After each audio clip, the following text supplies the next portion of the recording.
योगयोगयोगेश्वराय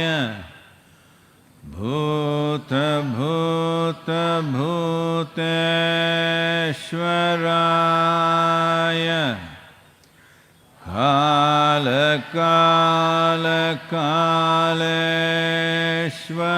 कालकालकालेश्वराय शिव शिव सर्वेश्वराय शम्भो शम्भो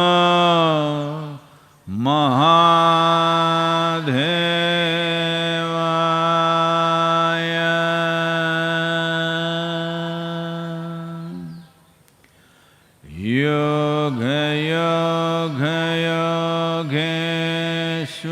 योगयोगयोगेश्वराय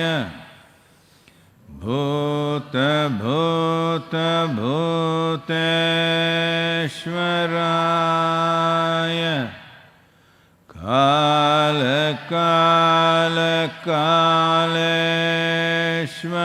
कालकालकालेश्वराय शिव शिव सर्वेश्वराय शम्भो शम्भो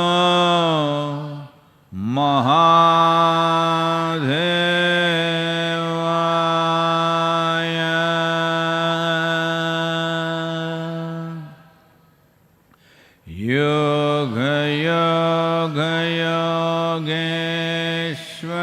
योगयोगयोगेश्वराय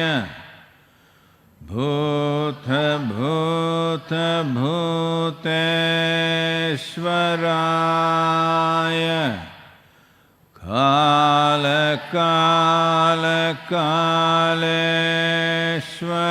कालकालकालेश्वराय शिव शिव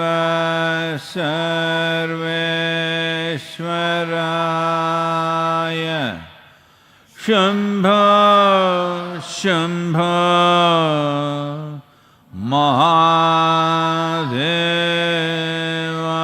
महादेवाय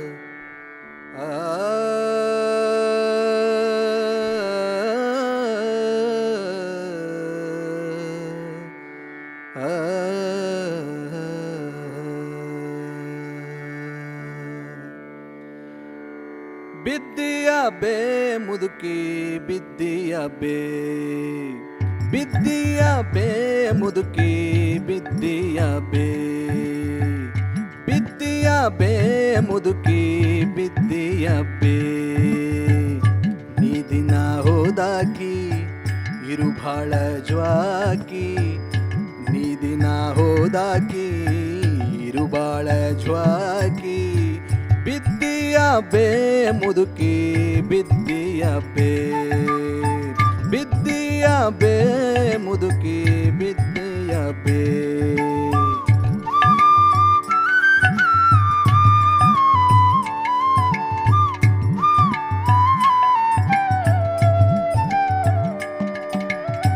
ಸದ್ಯಕ್ಕಿದು ಹುಲಗುರ ಸಂತಿ ಗದ್ದಲದೊಳಗ್ಯಾಕ ನಿಂತಿ ಸದ್ಯಕ್ಕಿದು ಹುಲಗುರ ಸಂತಿ ಗದ್ದಲದೊಳಗ್ಯಾಕ ನಿಂತಿ ಬಿದ್ದು ಇಲ್ಲೇ ಒದ್ದಾಡಿದರ ಎದ್ದು ಹ್ಯಾಂಗ ಹಿಂದಕ ಬರತಿ ಬಿದ್ದು ಇಲ್ಲೇ ಒದ್ದಾಡಿದರ ಎದ್ದು ಹ್ಯಾಂಗ ಹಿಂದಕ ಬರತಿ ಬುದ್ಧಿಗೇಡಿ ಮುದುಕಿ ನೀನು ಬಿದ್ದಿಯ ಬೇ ಬಿದ್ದಿಯ ಬೇ ಮುದುಕಿ ಬಿದ್ದಿಯ ಬೇ ಬಿದ್ದಿಯ ಬೇ ಮುದುಕಿ ಬಿದ್ದಿಯ ಬೇ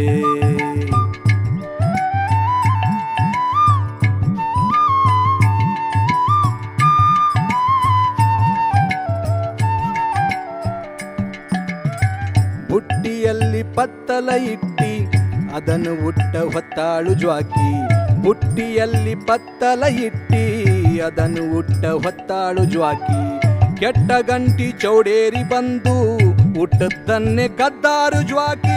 ಕೆಟ್ಟ ಗಂಟಿ ಚೌಡೇರಿ ಬಂದು ಹುಟ್ಟದ್ದನ್ನೇ ಕದ್ದಾರು ಜ್ವಾಕಿ. ಬುದ್ಧಿಗೇಡಿ ಮುದುಕಿ ನೀನು ಬಿದ್ದೀಯ ಬೇ, ಬಿದ್ದೀಯ ಬೇ ಮುದುಕಿ ಬಿದ್ದೀಯ ಬೇ. ಹೋ ಬಿದ್ದೀಯ ಬೇ ಮುದುಕಿ ಬಿದ್ದೀಯ ಬೇ.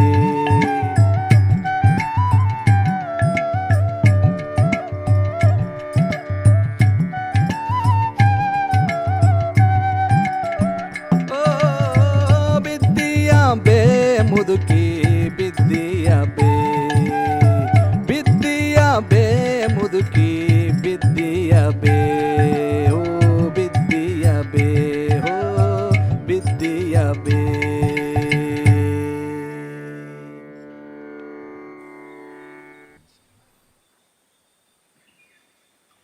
Namaskaram. Namaskaram to everyone. सभी को नमस्कारम.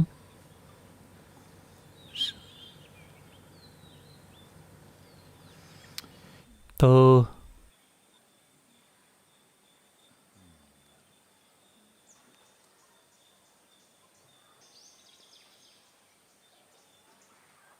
अगर आप एक वायरस होते तो काफ़ी सारी अच्छी खबरें होती. चूंकि आप एक इंसान हैं इसलिए काफ़ी सारी बुरी खबरें हैं.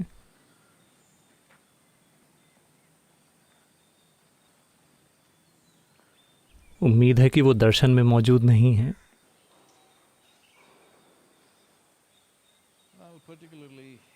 तो खासकर अमेरिका बड़ी चिंता का विषय दिख रहा है. वहाँ मृतकों की घोषित संख्या 37,000 को पार कर गई है.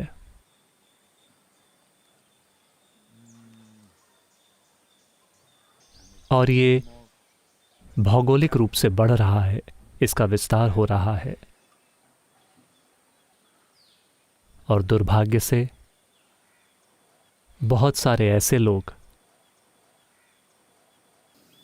जो अपने घरों में अकेले रहते थे मरे हुए पाए जा रहे हैं, बिल्कुल अकेले.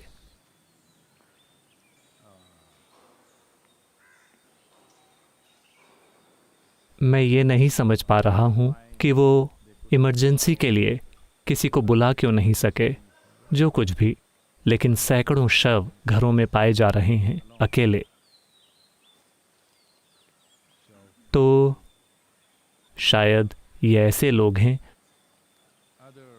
जिन्हें दूसरी बीमारियां हैं, जैसे दिल की बीमारी, और उनमें इन्फेक्शन के सामान्य लक्षण न दिखे हों, लेकिन उनका हार्ट फेल हो गया हो या ऐसा कुछ, और शायद वो इस वजह से मर रहे हों. तो इस बारे में चिंता खत्म नहीं हुई है. मुझे पता है कि भारत में बहुत सारे लोग 20 तारीख को सड़कों पर जाने के लिए बेताब हैं, ये सोचकर कि लॉकडाउन उठ जाएगा. मुझे नहीं लगता कि 20 तारीख को इसमें कोई ढील होगी, सिवाय कुछ सेवाओं के और आर्थिक गतिविधियों के, जैसे खेती और कुछ दूसरी चीज़ें. मुझे नहीं लगता कि देश ऐसा करने का जोखिम उठा सकता है.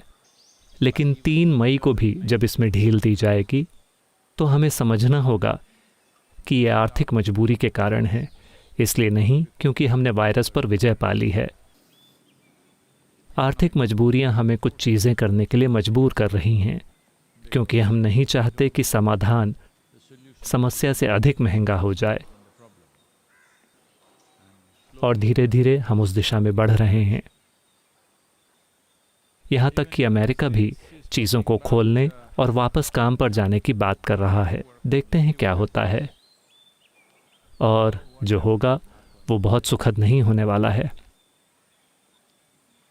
तो मुझे नहीं लगता कि मैं दुनिया के अलग अलग नेताओं की बातें सुन रहा हूँ और सब कुछ. मुझे नहीं लगता कि किसी को भी अंदाज़ा है कि इसे ठीक से कैसे संभाला जाए.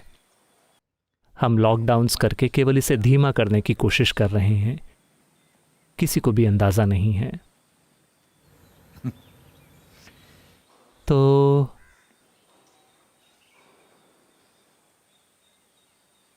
ये एक ऐसा युद्ध है जिसमें गोलियां नहीं चलती। ये पूरी मानवता के लिए एक बड़ा सबक है, क्योंकि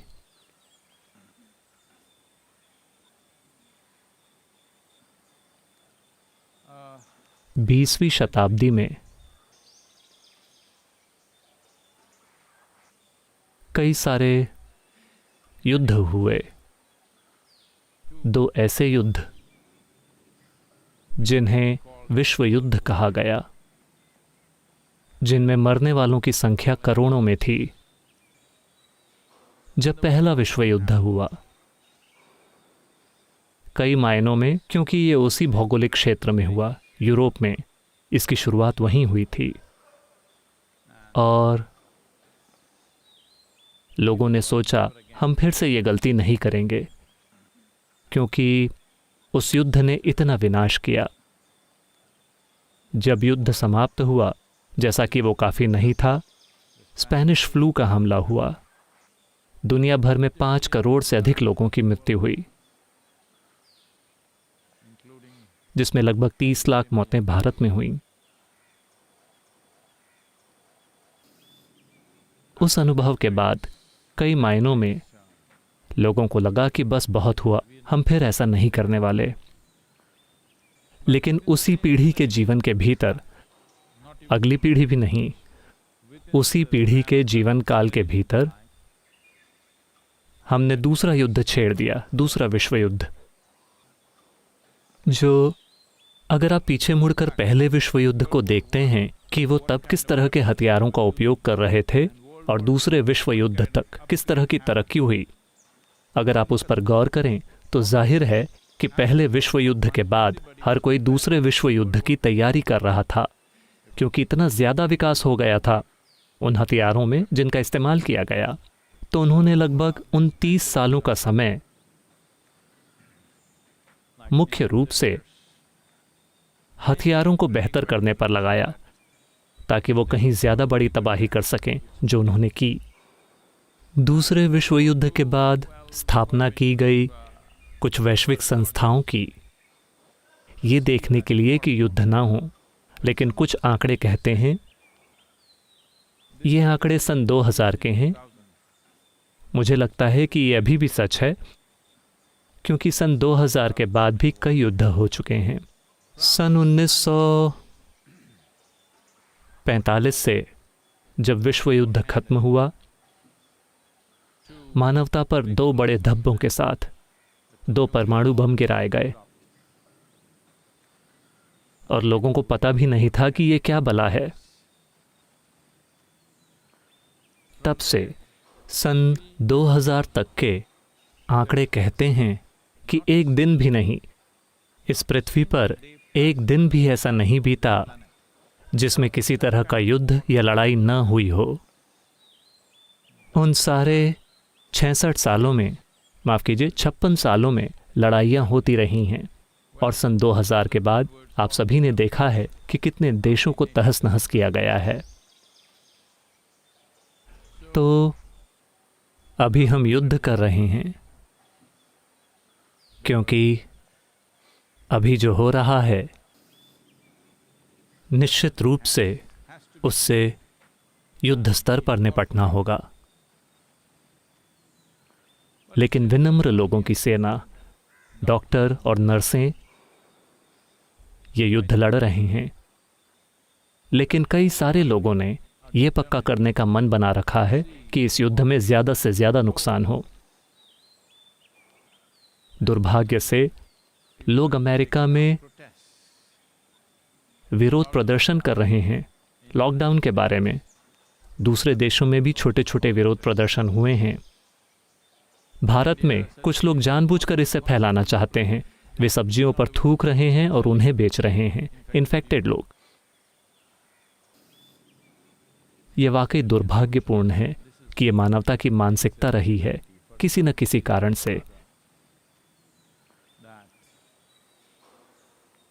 तो कहीं ना कहीं हमारे अंदर तबाही के प्रति एक घातक आकर्षण है। हम तबाही चाहते हैं। हमें लगता है कि ये केवल दूसरों के साथ होगा, लेकिन ये ऐसे नहीं होता। जब ये दूसरों के साथ होता है तो ये हमारे साथ भी होगा। लेकिन इतना ज़्यादा भेदभाव, इतनी ज़्यादा नफरत, इतनी ज़्यादा नाराज़गी कि आप किसी और के जीवन को नुकसान पहुंचाना चाहते हैं, दुर्भाग्य से ये इंसानों के दिल में काफ़ी गहराई में बैठ गई है। जाति, धर्म, राष्ट्रीयता, विचारधाराओं के आधार पर इन चीज़ों ने पिछले कुछ 100 सालों में इतनी ज़्यादा तबाही की है कि ये अविश्वसनीय है।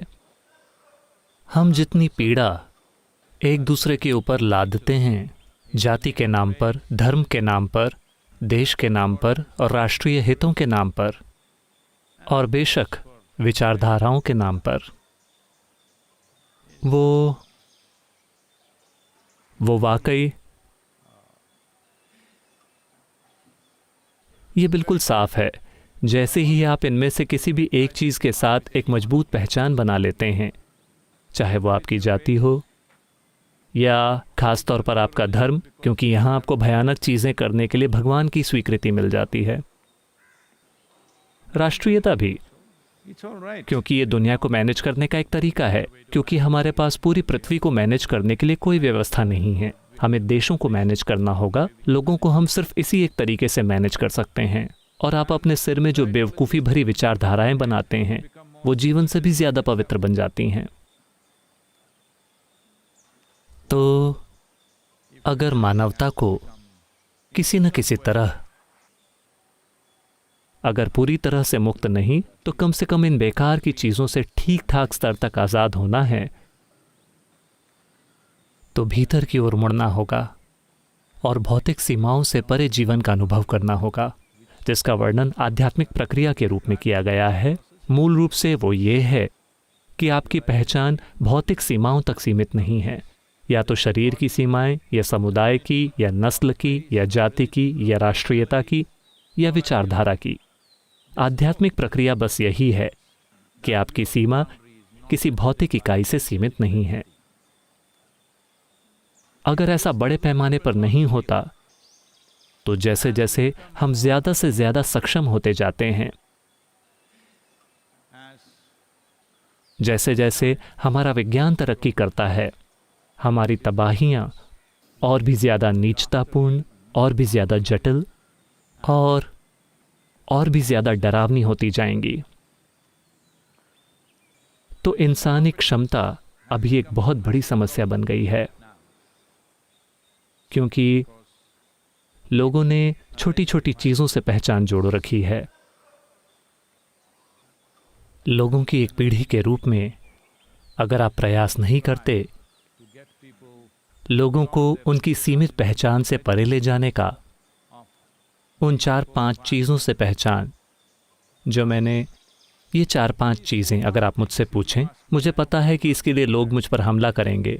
ये 4-5 चीज़ें जिनका मैंने जिक्र किया था, जाति, धर्म, विचारधारा, इन शब्दों को हमारी भाषाओं में गंदे शब्दों की सूची में शामिल कर लेना चाहिए,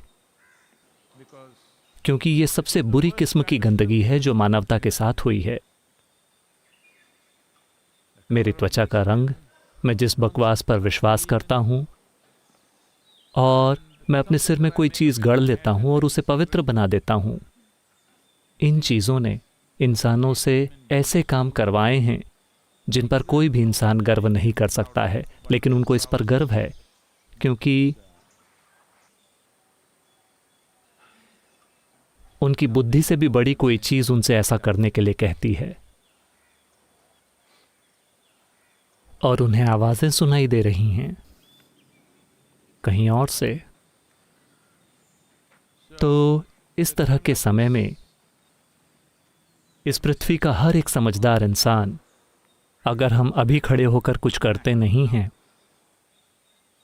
तो इससे साफ जाहिर होता है कि मानव जाति के भविष्य और खुशहाली में हमारी कोई रुचि नहीं है। इसका यही मतलब है। यह सवाल गायत्री ने पूछा है।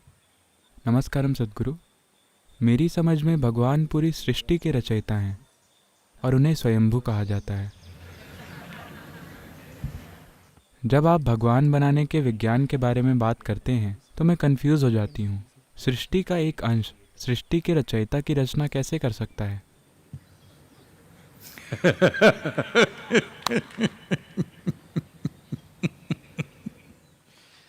मैं क्या करूं? आपकी समझ में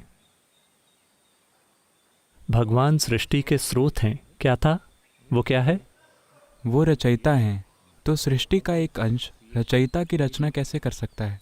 हम दूसरे हिस्से पर बाद में आएंगे, पहले आपकी समझ कि वो पूरी सृष्टि के रचयिता हैं। ठीक है। पहली चीज तो ये कि आप नहीं जानते कि पूरी सृष्टि क्या है। कोई नहीं जानता। जब आप ये भी नहीं जानते कि पूरी सृष्टि क्या है, तो आप सृष्टि के रचयिता को कैसे जानते हैं? मैं कह रहा हूं कि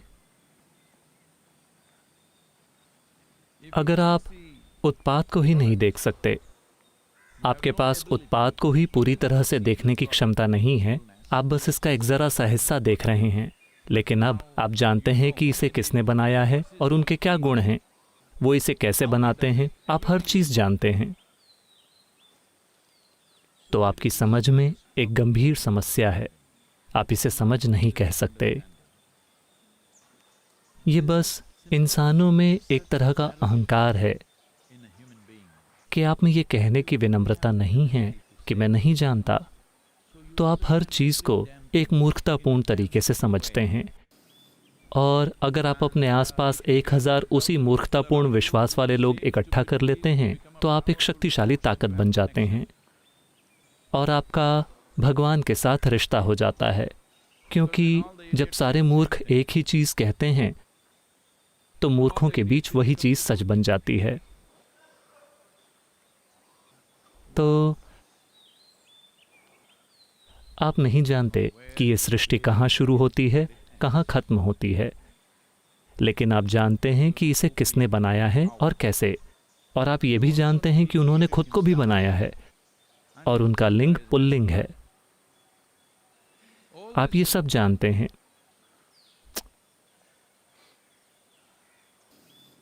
लेकिन आप खुद के बारे में कोई भी चीज़ नहीं जानते। तो 2 मिनट पहले मैं ठीक यही बात कह रहा था। आप एक गंभीर समस्या हैं। आप सोच सकते हैं कि आप एक पवित्र धार्मिक इंसान हैं, लेकिन आप मानवता के लिए एक गंभीर समस्या हैं। आप इस धरती पर हर तरह के जीवन के लिए गंभीर समस्या हैं। आपको ये समझना होगा, क्योंकि आप चीज़ें गढ़ लेते हैं और चूंकि आपका खुद का दिमाग ही इसे स्वीकार नहीं कर सकता, आप इस पर सत्ता का ठप्पा लगा देते हैं, क्योंकि आपने इसे ऊपर से सुना है। अगर आप चिड़ियों को सुनते हैं तो मैं समझ सकता हूं। अगर आप उन्हें नहीं सुनते तो वे आपके चेहरे पर कुछ गिरा देंगी। कम से कम तब आपको समझ आ जाएगा कि ऊपर एक चिड़िया है। लेकिन आप ये सारी बकवास गढ़ रहे हैं, क्योंकि अपने जीवन में आपके पास विनम्रता या ईमानदारी की बुनियादी भावना ही नहीं है। इसीलिए आप ये सारी बकवास गढ़ रहे हैं। असली बात यह है कि आप इस सृष्टि का आकार, रूप, साइज कुछ भी नहीं जानते। यही आपके अस्तित्व की प्रकृति है। तो आपकी समझ जब ये चली जाती है, क्योंकि ये समझ नहीं है। अगर आपको साफ साफ बोध हो गया होता कि ये ऐसा है, तो आप मुझसे सवाल नहीं पूछते। आपको या तो आत्मज्ञानी होना होगा या आपको कट्टरपंथी होना होगा। ये दोनों लोग सवाल नहीं पूछते, क्योंकि उन्हें पता है। एक को पता है, दूसरे ने लोगों को इकट्ठा कर लिया है। तो कट्टरपंथी पूरी तरह से विश्वास करते हैं कि यही सच है, क्योंकि उन्होंने लोगों को इकट्ठा कर लिया है और वे अपने ही लोगों के बीच रहते हैं। अगर आप 3 सवाल पूछें तो आपके स्वर्ग ढेर हो जाएंगे, आपके धर्म ग्रंथ ढेर हो जाएंगे, हर चीज़ जिसमें आप विश्वास करते हैं वो ढेर हो जाएगी। इसलिए हम हमेशा उन लोगों की हत्या कर देते हैं जो सवाल पूछते हैं, क्योंकि ये सवाल से निपटने का दूसरा तरीका है। हाँ, बहुत असरदार। जब आपके पास सवाल का जवाब नहीं होता, तो सवाल पूछने वाले को मार डालो, सवाल चला गया। तो सवालों से निपटने का यही तरीका रहा है। अब ये एक सवाल है, मैं सवाल करने वाले को गायब नहीं करूंगा, मैं सवाल को गायब करना चाहता हूं, क्योंकि आप ये भी नहीं समझते कि आपके पास ये देखने की क्षमता भी नहीं है कि सृष्टि क्या है, इसका स्रोत क्या हो सकता है। आपके पास ये देखने की जरा भी क्षमता नहीं है। ये सब एक बुनियादी अहंकार से आ रहा है कि इंसान सृष्टि का केंद्र है। नहीं, आप एक केंचुए हैं, आप एक कीड़े हैं, आप एक चींटी भी नहीं हैं। धरती माता आपको ऐसे देखती है जैसे आप कोरोना वायरस हों, क्योंकि आपका उन पर असर बिल्कुल वैसा ही है जैसा वायरस का हम पर है। ये वही चीज है। तो तमामों चीजों की कल्पना मत कीजिए। अगर आप इन कल्पनाओं को हटा दें, तब आप एक अचरज की एक अनवरत अवस्था में होंगे। हर चीज जो आप देखते हैं वो बहुत जबरदस्त होगी। आप एक पत्ती को ही अपने जीवन भर में नहीं जान सकते। मैं आपको बता रहा हूं, अगर आप 100 साल तक जीते हैं, अगर आप एक चींटी को 100 सालों तक देखते रहें, फिर भी आप नहीं जान पाएंगे कि वो कैसे बनी है। लेकिन आप जानते हैं कि सृष्टिकर्ता कैसे बने हैं। आप कह रहे हैं कि वो स्वयंभू हैं। स्वयंभू का मतलब कुछ और होता है, वो नहीं जैसा आप सोच रहे हैं कि उन्होंने खुद को बना लिया। आपने भी खुद को बनाया है। आप ऐसे पैदा हुए थे, आप ऐसे बन गए। आपने खुद को बनाया है या नहीं? और ये सारी बेवकूफ़ी की चीज़ें जो आप सोच रहे हैं और विश्वास कर रहे हैं, वो भी आपने बनाई हैं। शायद आपके पास समर्थन के लिए समुदाय हो, और शायद आपके पास एक किताब हो जो आपके समुदाय को समर्थन देती है, लेकिन आप उन चीज़ों में विश्वास करते हैं जिन्हें आप नहीं जानते। आप में इतनी इंसानियत क्यों नहीं है कि आप कह सकें कि मुझे नहीं पता? फिर एक संभावना है आपके बोध को बेहतर बनाने की। जहां आप हैं, कम से कम आप वहां से अगले चरण में जा सकते हैं। सद्गुरु, हम सब यहाँ आए, हम इस दर्शन में बैठे हैं क्योंकि हमें लगा कि आप हमें हर चीज़ समझा देंगे। नहीं, मैं आपको बस ये समझाने की कोशिश कर रहा हूँ कि आप इस ब्रह्मांड में कभी भी एक भी चीज़ नहीं समझ पाएंगे। मैं आपको इतना ही समझाने की कोशिश कर रहा हूँ। आप नहीं समझ पाएंगे। आप अनुभव कर सकते हैं, ये एक सौभाग्य है। वो भी हमें नहीं पता कि ये सौभाग्य हमें क्यों दिया गया है कि हम चीज़ों को अनुभव कर सकें। समझना, आपने क्या समझा है? बस एक चीज़, क्या आपने कुछ समझा है? एक परमाणु, क्या आप समझ पाए हैं? परमाणु का 99% से ज़्यादा हिस्सा खाली है। क्या आप उस 99% को समझ पाए हैं? आप उस 0.0001% को थोड़ा बहुत समझ पाए हैं, और उससे पहली चीज जो आपने बनाई वो था बम। हाँ, वही पहली चीज थी जो आपने बनाई, वही आपकी समझ है। आपने भौतिक प्रकृति के बुनियादी कण को लेकर उसे एक भयंकर विनाशकारी ताकत में तब्दील कर दिया। यह है आपकी समझ। तो सवाल का आखिरी हिस्सा क्या था? सृष्टि का एक अंश रचयिता की रचना कैसे कर सकता है? ऐसा हुआ।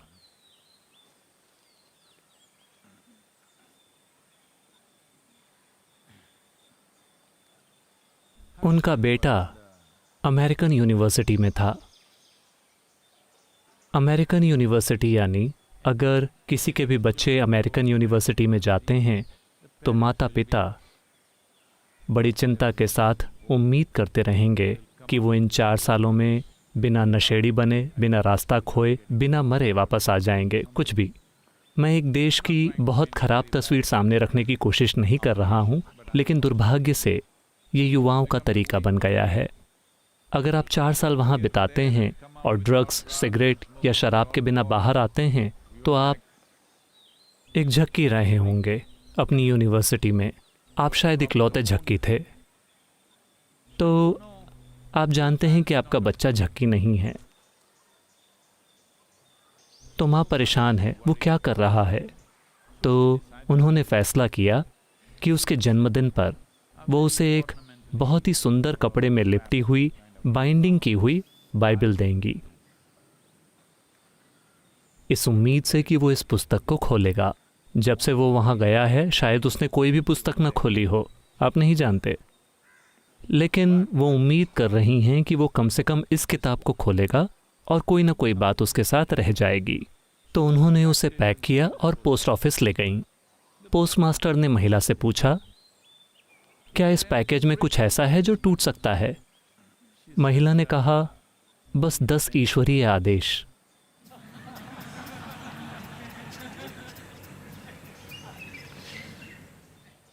तो उन्हें चिंता है कि शायद उनका बेटा उन सभी को तोड़ दे। अगर वो 50% तोड़ता है, उनमें से 5 या 6 और कम से कम 4 को तोड़े बिना वापस आता है, तो वो सोच रही हैं कि ये सफलता है। लेकिन उन्हें चिंता है कि वो शायद 10 को तोड़ कर आए या शायद ना आए। दुनिया में सभी माता पिता आज इससे गुजर रहे हैं, सिर्फ अमेरिका में ही नहीं, हर जगह। वहाँ पर ये अधिक है क्योंकि ज़्यादातर ट्रेंड्स वहीं शुरू होते हैं और धीरे धीरे ये हर जगह दुनिया का हिस्सा बन रहा है, जिसमें भारतीय शहर भी शामिल हैं, वो भी वैसे ही बनते जा रहे हैं। तो क्या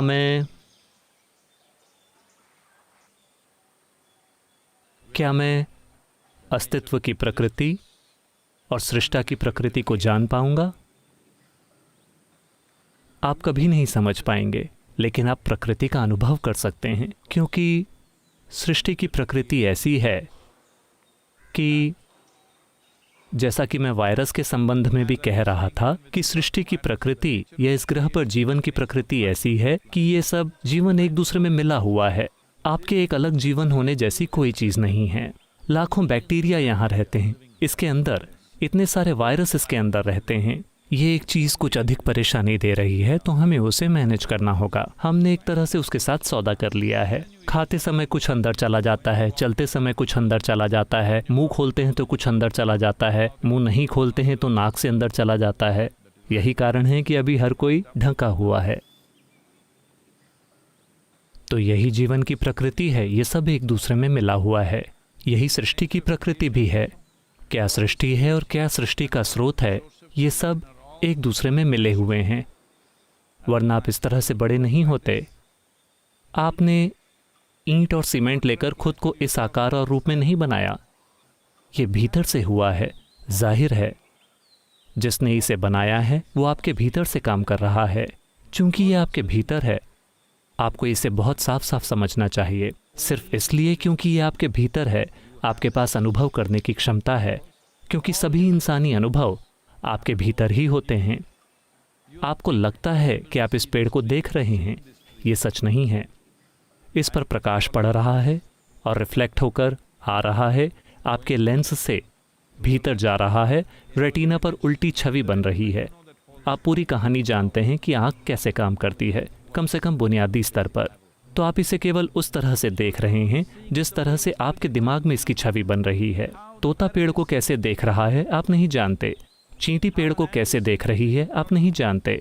हाथी पेड़ को कैसे देखता है आप नहीं जानते। हमें थोड़ा बहुत अंदाज़ा है, लेकिन आप जानते हैं कि आप इसे जिस तरह से देख रहे हैं उस तरह से आप उसे देख रहे हैं। तो आप हर चीज़ को अनुभव कर रहे हैं। प्रकाश और अंधकार केवल आपके भीतर होते हैं। पीड़ा और आनंद केवल आपके भीतर होते हैं। सुख और दुख केवल आपके भीतर होते हैं। कष्ट और परमानंद केवल आपके भीतर होते हैं। सब कुछ जो आपको लगता है कि आप जानते हैं वो केवल आपके भीतर ही हो रहा है। या दूसरे शब्दों में, आप केवल वही जानने में सक्षम हैं जो आपके भीतर होता है। आप कुछ और जानने में सक्षम नहीं हैं। आप इस बुनियादी साधन पर निर्भर हैं, बोध का बुनियादी साधन जो मानव तंत्र है, और आप ये मान रहे हैं कि आप जिसका अनुभव कर रहे हैं वही सब कुछ है। ये जीवन को देखने का बिल्कुल गलत तरीका है, पूरी गलत फहमी। ये जीवन को एक चाबी के छेद से देखने जैसा है। ये कुछ ऐसा है, आप एक चाबी के छेद से बाहर देख रहे हैं। मान लीजिए एक गाय गुजरती है। गाय धीरे धीरे चल रही है। आपने नाक देखी। इन दिनों आप नाक से डरते हैं, मुझे पता है। तो आपने अपनी नाक ढक ली। फिर आपने उसका थूथन देखा, फिर आपने उसकी आंख देखी, फिर आपने उसके सींग देखे, फिर आपने उसकी गर्दन देखी, फिर आपने शरीर को देखा, वो एक दीवार की तरह गुजर गई। फिर आपने पूंछ या जो कुछ भी देखा, सब कुछ हिस्सों में। अब हर बिंदु पर आप निष्कर्ष बनाते रहते हैं। आप थूथन देखने के बाद जिस निष्कर्ष पर पहुंचे वो साफ तौर पर बदल गया जब आपने सींग को देखा। ये साफ तौर पर हर हिस्से के साथ बदलता गया। जिसे हम विज्ञान मानते हैं, क्या हम उसे इसी तरह से नहीं खोज रहे हैं? हर दिन सृष्टि के बारे में हमारी राय बदल रही है, और वैसे सृष्टा के बारे में हमारी राय अंतहीन है। तो जब हमने कहा भगवान को बनाना, हम भगवान के सिर्फ एक सबसे बड़े भगवान होने की बात नहीं कर रहे हैं। हम एक यंत्र बनाने की बात कर रहे हैं, एक साधन जिसके साथ अगर आप किसी चीज़ की मदद से थोड़ा बेहतर चल सकें, सिर्फ अपने पैरों से चलने के बजाय, तो ये आपके लिए अच्छा होगा। अगर आप दौड़ने के बजाय साइकिल पर जा सकते हैं तो ये वाकई में शानदार है। आप एक काम कीजिए, अब आपको खाना खाने के लिए जाना है। हम कल से आपके लिए ऐसा करेंगे, आज हमने व्यवस्था नहीं की है। अगर आप वहाँ पहुँचते हैं, हम 7 बजे से 2 मिनट पहले ही दर्शन खत्म करेंगे। अगर आप वहाँ 7 बजे पहुँचते हैं, केवल तभी आपको खाना मिलेगा, नहीं तो नहीं मिलेगा। आप सभी दौड़ने लगेंगे। शायद यहाँ से 70-80 गज की दूरी हो, नहीं शायद यहाँ से लगभग 300 गज। लेकिन आप देखेंगे कि ज़्यादातर लोग बिना भोजन के वापस लौटेंगे। वो क्या करेंगे? परसों तक वो सभी एक एक साइकिल लेकर आएंगे, क्योंकि हम दूसरे वाहनों की अनुमति नहीं देते। वो एक साइकिल लेकर आएंगे। फिर अगले दिन आप देखेंगे केवल साइकिल वाले लोगों को ही भोजन मिलेगा। तो चूंकि हमें इसका एहसास हो गया, हमने कई तरीके की मशीनें बनाई। जिन लोगों के पास बेहतर प्रदर्शन के लिए उपकरण होंगे, वो बेहतर प्रदर्शन करेंगे। आज आप कहते हैं कि कुछ देश टेक्नोलॉजी के मामले में अधिक विकसित हैं, यानी क्या? उनके पास बेहतर मशीनें हैं, इसलिए वो फल फूल रहे हैं। तो यहाँ इस संस्कृति में हमने देवी देवताओं को मशीनों या यंत्रों के रूप में देखा। उस वजह से क्या हम सफल रहे? निश्चित रूप से, एक ज़बरदस्त तरीके से, पूरी दुनिया से कहीं आगे। जब दुनिया के ज़्यादातर हिस्सों में लोग शिकार कर रहे थे और चीज़ों को इकट्ठा कर रहे थे, यहाँ हम सबसे ऊंचे स्तरों का गणित, संगीत, अलग अलग तरह के विज्ञान कर रहे थे और बहुत समृद्ध जीवन जी रहे थे उन दिनों के हिसाब से। यहाँ तक कि सिर्फ 250 साल पहले ये सबसे समृद्ध संस्कृति थी। दुनिया के 33% से ज़्यादा उत्पाद भारत से आते थे। आपको लगता है कि ये सब बिना किसी तरह की टेक्नोलॉजी के हुआ था? एक अलग तरह की टेक्नोलॉजी, क्योंकि हमने मशीनें बनाने के बारे में नहीं सोचा। हमने ऐसी तकनीकों के बारे में सोचा जो इस मशीन को बेहतर बनाएंगी। जैसे जैसे ये मशीन बेहतर होती गई, कार्य करने की क्षमता, बुद्धिमत्ता, संस्कृति की गूढ़ता, इनका विकास हुआ जैसा कहीं और नहीं हुआ। मैं अपने राष्ट्रवादी अभिमान के चलते ये नहीं कह रहा हूं। मैं उस तरह का नहीं बना हूं, लेकिन लोगों के रूप में, संस्कृति के रूप में, किसी ने भी इंसान के भीतरी मैकेनिक्स को उस तरह नहीं खोजा जैसे इस संस्कृति ने किया। किसी ने भी जीवन के उन आयामों के लिए उतने समय और उतनी ऊर्जा का निवेश नहीं किया।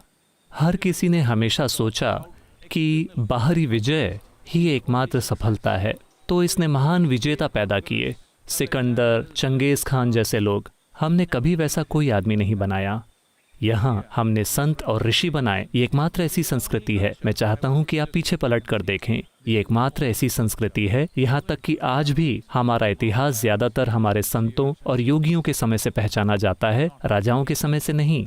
केवल पिछले 300-400 सालों में हम राजाओं की बात कर रहे हैं, वरना मोटे तौर पर हम कहते हैं कि ये इस ऋषि का समय है, वो उस योगी का समय है, सिर्फ इसलिए क्योंकि हमने महत्व दिया इस मशीन को एक ऊंची क्षमता वाली मशीन में विकसित करने में, ताकि ये मशीन इस तरह से काम करे कि ये सुपर ह्यूमन लगने लगे।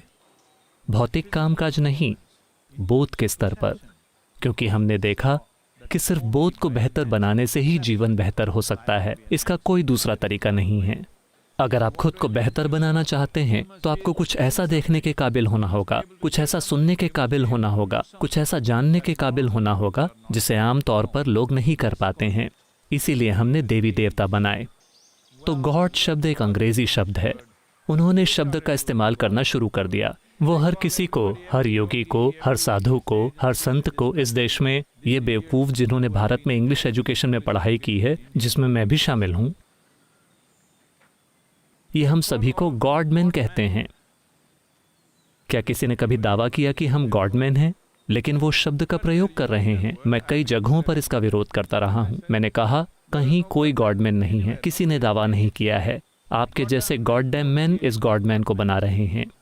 कभी किसी ने दावा नहीं किया कि वो गॉडमैन है, क्योंकि आपने इन सारे बाहर से आए विचारों को उठा लिया है और यहाँ सब कुछ बिगाड़ने की कोशिश कर रहे हैं। आपको ये समझना होगा कि इस संस्कृति में जिस भी व्यक्ति ने अपने बोध को उन्नत कर लिया है उसका बहुत मान होता है, क्योंकि हमने सोचा कि सिर्फ इसी मशीन का सबसे ज़्यादा महत्व है, क्योंकि ये पृथ्वी पर सबसे महत्वपूर्ण मशीन है, पृथ्वी पर सबसे परिष्कृत मशीन है।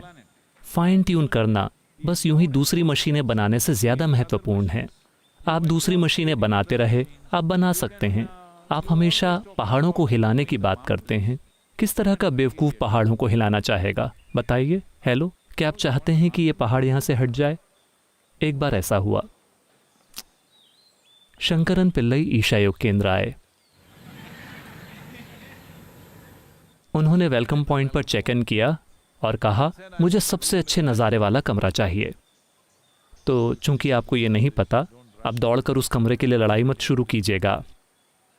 चित्रा ब्लॉक, वहां की पहली मंजिल से सबसे अच्छा नज़ारा दिखता है। बेशक अब शिवपादम आ गया है, वो अलग बात है, वरना चित्रा ब्लॉक की पहली मंजिल से हमेशा सबसे अच्छा नज़ारा दिखता है आश्रम के इस हिस्से में। तो उन्होंने चित्रा ब्लॉक की पहली मंजिल में कमरा दे दिया।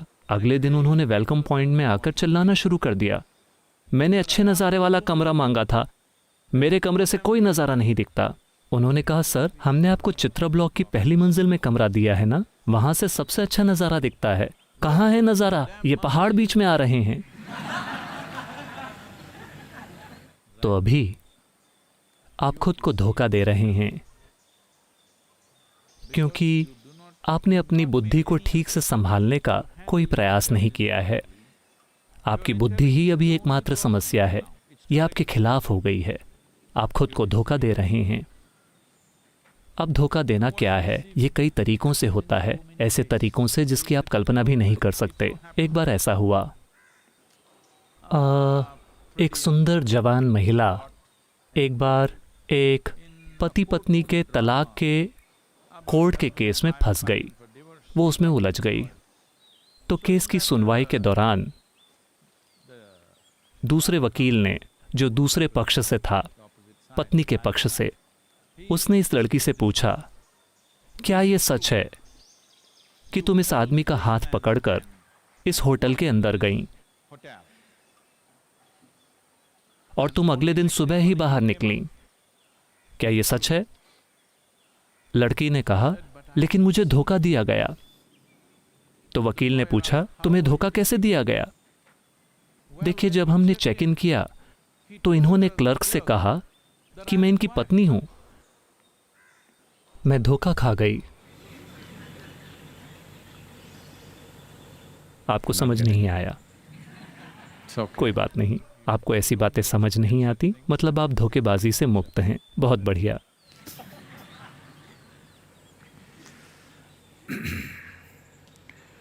योग योग योगेश्वराय भूत भूत भूतेश्वराय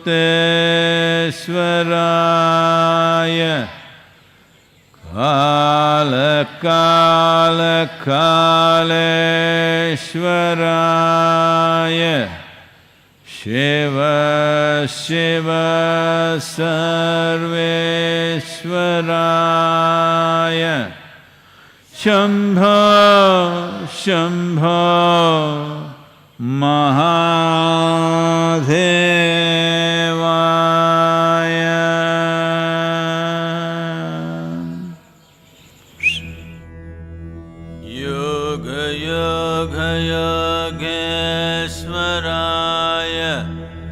भूत भूत भूतेश्वराय काल काल कालेश्वराय शिव शिव सर्वेश्वराय शम्भो शम्भो महादेवाय योग योग योगेश्वराय भूत भूत भूतेश्वराय काल काल कालेश्वराय शिव शिव सर्वेश्वराय शम्भो शम्भो महादेवाय